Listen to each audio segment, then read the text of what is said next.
हरियाणा कृषि विश्वविद्यालय हिसार से गेहूं वैज्ञानिक डॉक्टर ओम प्रकाश बिश्नोई जी हमारे साथ में हैं। लगातार किसानों के टच में रहते हैं और गेहूं के बारे में वैज्ञानिक जानकारी लगातार किसानों के पास में पहुंचाते रहते हैं किसी ना किसी माध्यम से। तो आज फिर डियर किसान के थ्रू किसानों के साथ में जुड़े हैं, इनसे बात करते हैं। किसान क्या करते हैं सर, जो खरपतवार नाशक दवाइयाँ आती हैं जब बालियाँ निकलने लगती हैं उस टाइम तक डालता रहता है, तो सही समय क्या होता है खरपतवार नाशक का छिड़काव करने का? अगर बाद में करता है तो उसके क्या साइड इफेक्ट देखने को मिलते हैं? थोड़ा सा इस बारे में बताइए विस्तार से। सभी किसान भाइयों को नमस्कार। मैं डॉक्टर ओम प्रकाश बिश्नोई, गेहूं वैज्ञानिक चौधरी चरण सिंह, हरियाणा कृषि विश्वविद्यालय हिसार।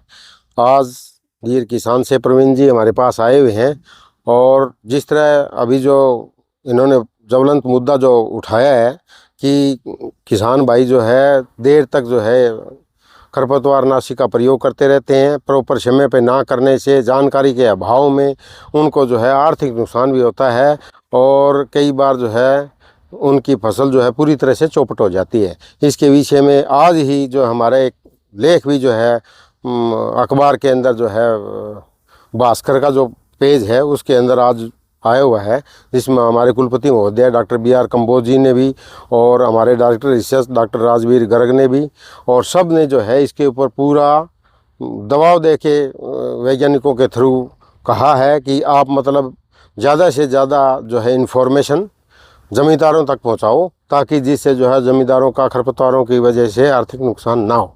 तो इसके लिए मैं सबसे पहले किसानों को कहना चाहता हूं कि खरपतवार नाशी का प्रयोग जो है, दो तरह के खरपतवार होते हैं, चौड़ी पत्ती वाले खरपतवार भी हैं, संकरी पत्ती वाले खरपतवार भी हैं। और इनको कंट्रोल करने का, इनको नियंत्रण करने के दो तरह के तरीके हैं। एक तो बिजाई के तुरंत बाद स्प्रे करके आप कर सकते हो, एक बिजाई होने के बाद जब पहला पानी लगता है उसके बाद शुरू होती है उसको नियंत्रण करने का तरीका। जो बिजाई के तुरंत बाद वाला है वो सबसे पहले बता देता हूँ। जिस तरह आपने बिजाई कर दी गेहूँ की, खेत के अंदर अच्छी नमी है, चाहे आपने सीड ड्रिल से बोया है, चाहे आपने छिट्टा विधि से बिजाई करी है, तो खरपतवार कम उगे, इसके लिए हमारी जो है सिफारिश की गई है कि पेंडिमेथिलिन जो दवाई आती है, स्टॉम्प के नाम से जो आती है, वो 1.5 से 2 लीटर प्रति एकड़ आपने 125 से 150 लीटर पानी में आपने इस्तेमाल करनी है। पेंडिमेथिलिन 2 लीटर क्यों डाले, 1.5 लीटर क्यों डाले? 2 लीटर तो जो ज़मीन डक्कर ज़मीन है, जिसको कले मिट्टी बोलते हैं, जो हेवी सॉइल है, उसके लिए 2 लीटर प्रति एकड़ आपने इस्तेमाल करनी है। सैंडी सॉइल है, लाइट सॉइल है, उनके लिए 1.5 लीटर में भी आपका काम चल जाएगा। इसके साथ में हमने एक अवकीरा नाम की दवाई भी आती है जो 60 ग्राम की आती है, उसको भी मिला देते हैं। अगर पेंडिमेथिलिन अकेली स्प्रे करते हैं तो उससे 50% जो है खरपतवार नाशी का नियंत्रण होगा। अवकीरा साथ में मिला देते हैं तो 80% तक जो है आपका खरपतवार का नियंत्रण हो जाएगा। तो इसमें क्या करना है आपको, बिजाई कर दी, बिजाई करते ही आपने जो पेंडिमेथिलिन है 1.5 से या 2 लीटर वो और अवकीरा 60 ग्राम दोनों को 150 लीटर पानी के अंदर घोल के 150 से 200 लीटर तक पानी आप इस्तेमाल कर सकते हो और उसको बिजाई के 72 घंटे के अंदर अंदर आपने स्प्रे करनी है। बिजाई आज करी है तो 72 घंटे के अंदर अंदर आपने इसको स्प्रे कर देनी है। तो उससे क्या है कि आपका जो इनका जमाव ही नहीं होगा, 80% आपका कंट्रोल हो जाएगा। जहाँ इसके अंदर जो रेजिस्टेंस डेवलप होगी, जहाँ पे जो कंडाई है, ये जो आपका जो है जंगली जई है, गुली डंडा है, ये जहाँ पे मरना ख़त्म हो गया है दवाइयों से, उसके लिए प्री एमरजेंसी बिजाई से तुरंत बाद जो स्प्रे करनी है वो बहुत ज़रूरी है। उसके बाद ऊपर वाली अलग करनी पड़ेगी उनके लिए, वरना सामान्य तौर पर जो बिजाई के बाद वाली ही करते हैं। तो उसके लिए 2 तरह के खरपतवार नाशी हैं। चौड़ी पत्ती वाले खरपतवार, जिस तरह आपका ये सबसे पहले हो गया बथुआ, आपको दिखाई देने लग रहा है बाथू, बाथू जिसको बोलते हैं चौड़ी पत्ती वाले में, एक तो बाथू आ गया। बाथू के बाद आपका पालक वाला जो घास है चौड़ी पत्ती वाला में, एक तो आ गया बाथू, ये आपकी कंडाई आ गई है, और ये आपका गजरी घास भी आ गया है, कृष्ण नील आ गई है, और पालक वाला घास है इसके अंदर मेरे साथ ही है, और एक ये जो है हिरण खुरी बेलड़ी जिसको बोलते हैं वो भी है, प्रॉब्लमेटिक वीड बोलते हैं इसको, समस्या पैदा करने वाला है, क्योंकि जब कटाई करते हैं तो बालियों में उलझ जाता है, कटाई सही ढंग से नहीं होने देता, तो ये प्रॉब्लमेटिक वीड बोलते हैं इसको, जो है हिरण खुरी को। एक ये चीज होगी। तो ये सारे चौड़ी पत्ती वाले खरपतवार मेरे हाथ के अंदर है, ठीक है। चौड़ी पत्ते वाले खरपतवारों को कंट्रोल करने के लिए दो तरीके हैं आपके स्प्रे करने के।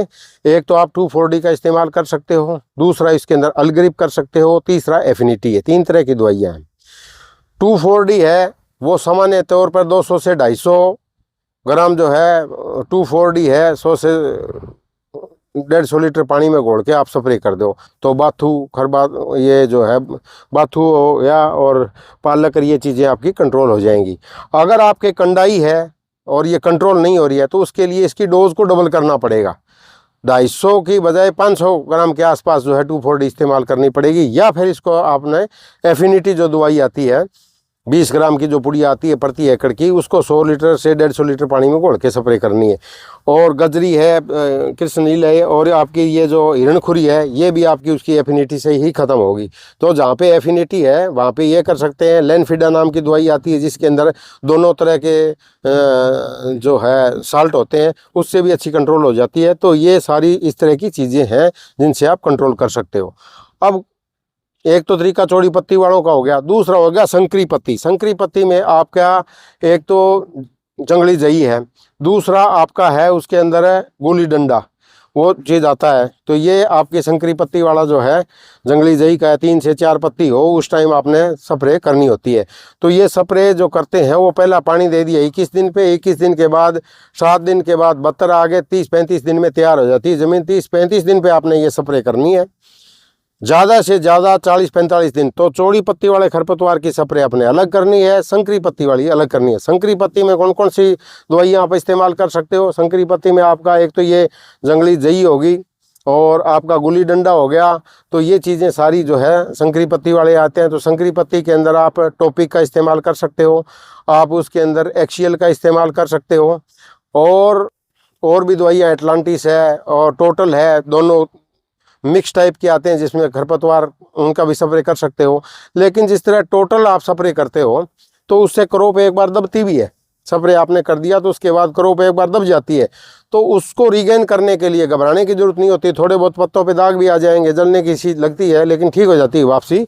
अगर फिर भी जमींदार का लगता है कि मेरी फसल में तो नुकसान हो रहा है तो वो जिंक यूरिया की स्प्रे कर सकता है। 500 ग्राम जिंक सल्फेट 21% वाली 2-2.5 किलो यूरिया 100 लीटर पानी में घोल के आप स्प्रे कर दोगे तो थोड़ा सा उसका रीगन हो जाएगा। और नए नए प्रोडक्ट भी हमारे आए हुए हैं, जिस तरह सगुन है, एशियम है। लेकिन ये जो 2-3 दवाइयाँ जो सगुन और एशियम जो मैंने बताई है, उनके अंदर आपको ध्यान रखना है कि खेत के अंदर नमी ज़्यादा ना हो। ज़्यादा नमी वाली जगह आपने अगर इनमें स्प्रे किया तो इसके अंदर जो है टॉक्सिसिटी इफेक्ट आने का भी खतरा रहता है।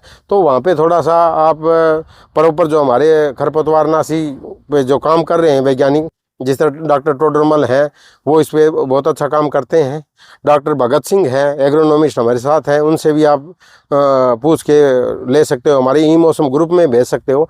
लेकिन आखिरी मेरी इसके अंदर सलाह किसानों की यही है कि दोनों तरह के खरपतवार करने के बाद पूरी मात्रा आपने इस्तेमाल करनी है, और जिस तरह का नोजल बताया गया है फ्लैट नेट जोड़ लो उसका इस्तेमाल करना चाहिए, ताकि इधर उधर दवाई ना छिड़के, सही उसके ऊपर प्रॉपर तरीके से इस्तेमाल हो जाए।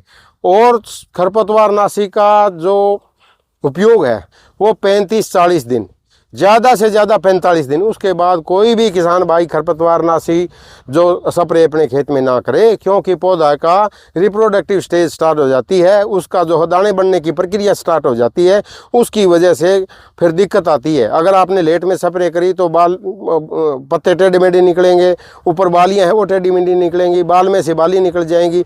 अगले 80-85 दिन पर अगर आपने स्प्रे कर दी तो उन बालियों के अंदर दाने भी नहीं पड़ेंगे। तो इसलिए किसानों को सलाह दी जाती है कि 40-45 दिन के बाद अगर कोई इसके अंदर दिक्कत है खरपतवार की तो चाहे हाथ से निकालें या उनके अंदर खड़े हैं तो खड़े रहने दें, नहीं तो अगर दवाई डाल कर आप नुकसान करोगे तो वो बहुत बड़ा नुकसान हो जाएगा। पीछे हमने जो है करनाल के अंदर 4-5 एकड़ के अंदर बिल्कुल भी गेहूँ नहीं, सारे दाने खत्म हो गए थे। मंगाड़ी गाँव है हिसार के पास, 20 किलोग्राम भी नहीं हुआ एक जमींदार के, उसने 85 दिन बालियाँ निकलते समय स्प्रे कर दी।